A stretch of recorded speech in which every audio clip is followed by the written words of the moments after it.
Oke, tentunya memang kalau misalnya kita berbicara tentang, neraca dagang Indonesia, maka kita harus melihat kinerja ekspor kita ya, dan kinerja ekspor kita memang mayoritas itu, ditopang oleh komoditas. Jadi tentunya kalau harga komoditas itu mengalami penurunan, maka kinerja ekspor kita juga akan menurun.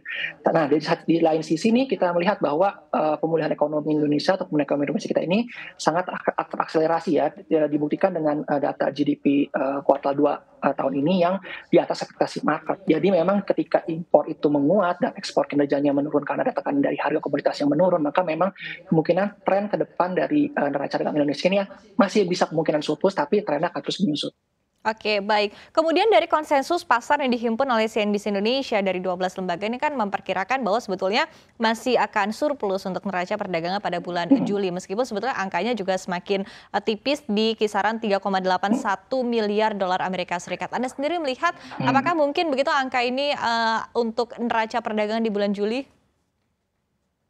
Ya, sebenarnya kalau dari kita sendiri kan memang kita prediksi bahwa angka, surplus di bulan Juli itu mencapai di 3,85 billion ya USD ya. Jadi memang kalau secara lebih rinci ya kita lihatnya, adanya pelemahan ekspor ya yang sebagian besar ini disebabkan oleh penurunan harga CPO dari levelnya di bulan Juni 2022 ya. Lalu juga adanya penurunan, Baltic Dry Index ya yang menunjukkan bahwa volume perdagangan global itu melambat. Lalu kedua hal tersebut juga terkait dengan, naiknya resiko, resesi global ya. Nah, tapi juga ada nih pelambatan impor Tiongkok ya dari Indonesia yang masih dikarenakan oleh zero COVID policy-nya. Nah, di sisi lain tadi sudah saya singgung sebelumnya bahwa impor tumbuh itu menguat karena jika kita dibandingkan tahun lalu terhadap juga low base effect ya dari Delta varian yang pada saat itu pemerintah itu memaksa melakukan PPKM darurat sehingga yang berdampak pada signifikan pada tingkat permintaan. Tapi kita lihat juga nih di bulan Juli juga PMI manufaktur Indonesia ini tercatat meningkat ya dari sebelumnya di Juni 50,2 menjadi 51,3. Oke, baik. Oke, kita lihat dari Badan Pusat Statistik sudah merilis begitu ya data impornya. Data ekspor maksud kami ini 25,57 miliar dolar Amerika Serikat, ini turun ya 2,2% Betul. secara bulanan, tapi kalau secara tahunan kita lihat naik 32,03%. Apa yang Masih bisa naik. dicermati? Jadi memang tadi sudah singgung sebelumnya, Mbak, ya memang karena ini faktor penurunannya lebih karena harga komoditas ya. Jadi memang tadi ada sentimen terkait dengan, data-data yang rilis ya, seperti misalnya, pada bulan Juli itu, data-data, GDP, kuartal 2 untuk negara-negara besar seperti Amerika, Eropa itu cenderung melemah.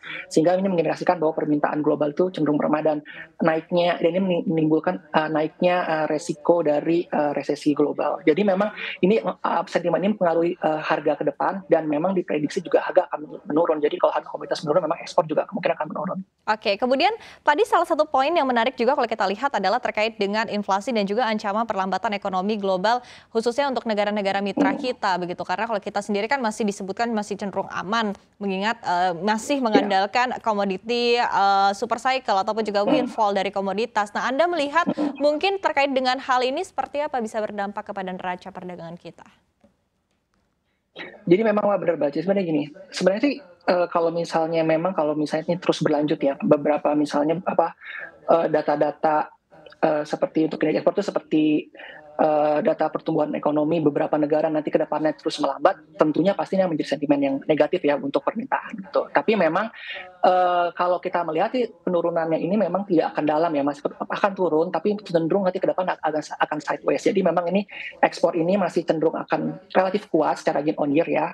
Tapi memang, karena dari sisi impornya ini kita terus sepertinya akan terus menguat ya, karena permintaan membaik sejalan dengan pelonggaran PPKM yang meningkatkan mobilitas, sehingga impor itu diprediksi pertumbuhannya akan cenderung lebih cepat daripada pertumbuhan ekspornya. Nah, dampaknya apa? Dampaknya tentu akan nanti secara net, trade balance-nya masih bisa surplus tapi akan menyusut, seperti itu, Mbak. Oke, nah kalau kita lihat tadi ya sentimen-sentimennya termasuk yang terbaru juga tadi kan menjadi perhatian dari BPS juga terkait dengan geopolitik China dan juga Taiwan. Kemudian dengan berbagai sentimen yang bisa kita katakan kurang sedap begitu ya bagi Indonesia. Apa yang bisa Iya. dilakukan untuk mengantisipasi pendapatan negara yang bisa menurun? Nah, sebenarnya kalau kita bicara tentang harga komoditas itu kan dua sisi ya, Mbak, ya. Jadi memang windfall ini kan dari, sisi pemerintah kan, kenaikan harga komoditas seperti CPO dan batubara ini kan, meningkatkan pendapatan negara ya. Nah, windfall ini digunakan untuk subsidi energi kita. Jadi subsidi kita ditambah. Karena apa? Karena kita kan net importer dari minyak ya. Nah, Jadi sebenarnya windfall ini digunakan sendiri untuk menjaga inflasi. Nah, kalau misalnya ke depan harga komoditas itu menurun dan ikuti, misalnya gini, tadi harga komoditas menurun karena permintaan global yang melemah karena ada risiko resesi, harusnya juga itu berdampak kedua sisi, Mbak. Jadi harga barang-barang yang ekspor juga menurun dan harga yang diimpor juga menurun ya, sehingga harusnya ke depan itu malah kebutuhan windfall untuk mendanai subsidi juga akan berkurang gitu, Mbak. Jadi sebenarnya ini dua sisi ya. Jadi kalau misalnya memang ada penurunan dari surplus neraca perdagangan, maka penurunan pendapatan pemerintah, tapi beban pemerintah untuk kenaikan subsidi energi juga seharusnya juga akan sedikit menurun seperti itu, Mbak. Oke, baik.